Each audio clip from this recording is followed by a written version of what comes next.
அம்மா, நீ இந்த சோயா சங் வச்சு உப்பு கறி பண்ணுவல? ஆமா. அத பண்ணி பார்த்தேம்மா, ஆனா சரியாவே வரல. நீ சொல்லித் தரியா?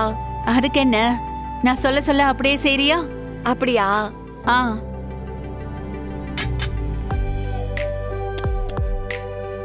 ஆமா, சொல்லுமா. ஆ, உன்ல யாரு? அது பெரியப்பா, என் ஃப்ரெண்டு குக்கிங் ஆப் மூலமா சமையல் செஞ்சு பிசினஸ் பண்ண போறாளாம். ஒரு டிஷ் செய்யறது பத்தி பெரியம்மா கிட்ட ஐடியா கேட்க ஃபோன் பண்ணா. ஆ, ஆனா என்னவோ பிசினஸ் பண்றதுக்கே பயப்படுறா. பெரியப்பா, நீங்க பேசி அவளுக்கு தைரியம் கொடுக்குறீங்களா? அதுக்கு என்ன, குடு. ஆ. ஆ, உன் ஃப்ரெண்ட் பேர் என்ன? லக்ஷ்மி.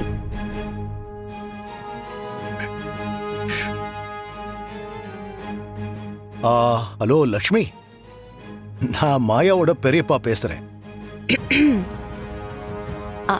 ஐயா, சொல்லுங்க ஐயா.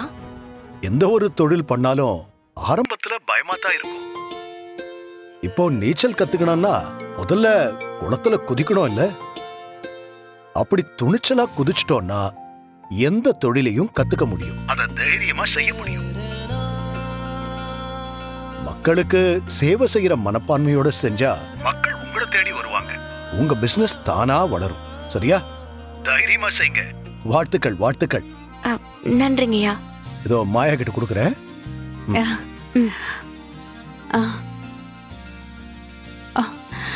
என்ன நீ? தனா, எப்படி பெரியப்பாவோட ஆசீர்வாதம் கிடைச்சிருச்சா? ஏய், சும்மாரு, இப்படி என்ன மாட்டி விடுவ? ஆனா அப்பா பேசினதும் எனக்கு கூஸ் பம்ஸே ஆயிடுச்சு. Okay okay, congratulations. பெரிய பிசினஸ் லேடியா வர்றதுக்கு என்னுடைய வாழ்த்துக்கள். தேங்க்ஸ் மாயா. இது பெரியம்மா கிட்ட கொடுக்குறேன்.